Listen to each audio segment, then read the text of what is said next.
Hello everyone, welcome to today's lecture. We will be discussing a fundamental concept in botany, which is botanical nomenclature. Okay, this topic is vital because it provides the universal language that scientists use to name and classify plants greatly across the globe. This naming of plants is governed by a set of rules, which is ICN, or International Code of Nomenclature for algae, fungi, and plants. This ICN was formerly known as ICBN, International Code of Botanical Nomenclature, and it was renamed to ICN when this fungi and algae were also included in this. This code is published by uh, International Association for Plant Taxonomy and is revised regularly during International Botanical Congress, which is held every few years. That is International Botanical Congress. Okay.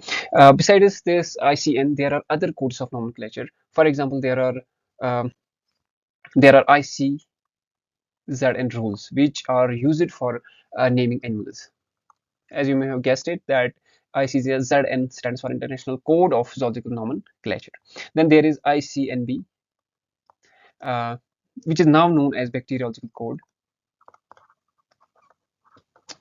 formerly ICNB, International Code of Nomenclature for Bacteria. This governs the naming of bacteria. Okay, and for viruses, we follow ICBCN, which stands for International Code of Virus Classification and Nomenclature. Likewise, we have for cultivated plants, which is called ICNP, and it stands for International Code of Nomenclature for Cultivated Plants. Cultivated plants. This ICNP is largely based on ICN, International Code of Nomenclature for algae, fungi, and plants. Nowadays, there are efforts to create a unified code for naming all the living organisms present on this earth. For example, there is draft biocode, okay, and there is also a phylocode. Okay, however, these efforts are still under development. Now, let's now talk about why we need scientific names at the first place. There are several reasons, or there are several problems with using common names. Okay, vernacular names have problems. And what are these problems? First one is vernacular names are not available for all the plants. Not available for all species. Okay. Second problem is that vernacular names are not universal. Not universal. That is, they change from place to place, obviously. The third problem is do not provide any information regarding family or generic relationships. Okay, that means these local names do not provide us any information regarding the family or the genus of that very species. For example, if you look at rose, which belongs to the genus Rosa, and there is another primrose, okay, which belongs to the genus Primula. Totally, entirely two different genera. However, their common names suggest some relationships, which is quite confusing. So, other problem with the usage of vernacular names is that many species have multiple common names. Multiple common names. For example, Centuria, Cyanus. Cyanus is known by multiple common names like blue bottle, bachelor's button, or rugged robin. And there is one more problem with the common names, that is often two or more unrelated species are known by the same common name. Unrelated species have same common name. Okay, and these problems are solved by using a unique scientific name for a particular species, and this scientific name is usually formulated in Latin. okay, is usually formulated in Latin. But why? There are a couple of reasons. First one is Latin is a dead language, okay, dead language. So meanings do not change over time or from region to region. There is another advantage of using Latin, which is it is specific. It is specific and have precise meanings. The words of Latin have precise meanings. There is another advantage besides these two, which is Latin uses Roman alphabet, which fits easily with most modern languages and take up little less space. Okay, let's now talk about brief history of ICN as how this code got developed over the period of time. So it was actually Gaspar Bauman in 1623 who introduced this concept of binomial nomenclature. Okay,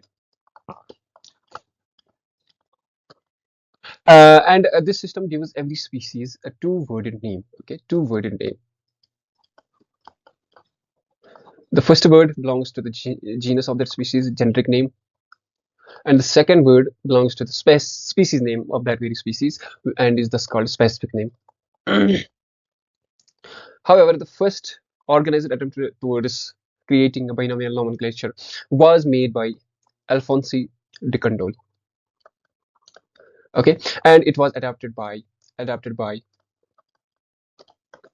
First International Botanical Congress that was held in Paris in 1867. As a result, this was also called as Paris Code as well as de Candolle rules, since it was given by de Candolle. Okay. However, American botanists adapted a separate code which they called Rochester Code. Okay, Rochester Code in 1892. This code introduced the concept of types and also and accepted tautonyms. Okay, that we will discuss. But these tautonyms were eventually rejected. Then in 1905, Vienna Code, Vienna. Okay, Vienna Code in 1905 replaced Paris Code. This Vienna Code established species plantarum of Linnaeus, species plantarum of Linnaeus as the starting point. Okay, and however, then a truly international code was fully developed during the Fifth International Botanical Congress. Okay, Fifth International Botanical Congress. Since then, the code has gone under various modifications, and a major change came in 2011 in 18th International Botanical Congress. Okay, that was held in Melbourne,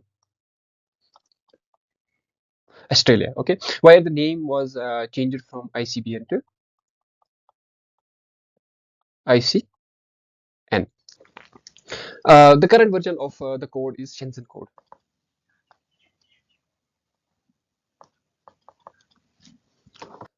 Okay, which was adopted by International Botanical Congress held in Shenzhen. Okay, that's why it was called a Shenzhen code. Okay, Shenzhen, China, in 2017, and it was published in June 2018. So, with this history out of the way, now let us look at what are the principles and rules of International Code of Nomenclature. Botanical nomenclature has the following principles. That is, the first one is botanical nomenclature is independent of zoological, bacteriological, and viral nomenclature. Second principle is application of names to taxonomic groups is determined by nomenclatural type. What is a nomenclatural type? It's a dried plant material that is deposited and preserved in a herbarium. Okay, although sometimes it may also be an image. The third one is nomenclature of a taxonomic group is based upon priority of publication. That is, the guiding principle in botanical nomenclature is priority. The first publication of a name for a taxon, okay, is considered as the true or the legitimate name for a taxon. The fourth one, each taxonomic group can bear only one taxonomic name. Okay, and the earliest that is in accordance with the rules. Again, the principle of priority. Scientific names are treated as latent regardless of their origin. Okay, and then the final one is the rules of nomenclature are retroactive unless there is no explicit statement that this does not apply. That means they have to be applied in any way. Okay, So these are the principles of ICN, and in the next video we'll be talking about the rules, we'll be talking about the types, okay, and identification methods that we will be talking about in the next sessions. For now, thank you for watching, and if you like this, if you find this helpful, give us a like and subscribe to our channel and share this with your friends. Thank you so much.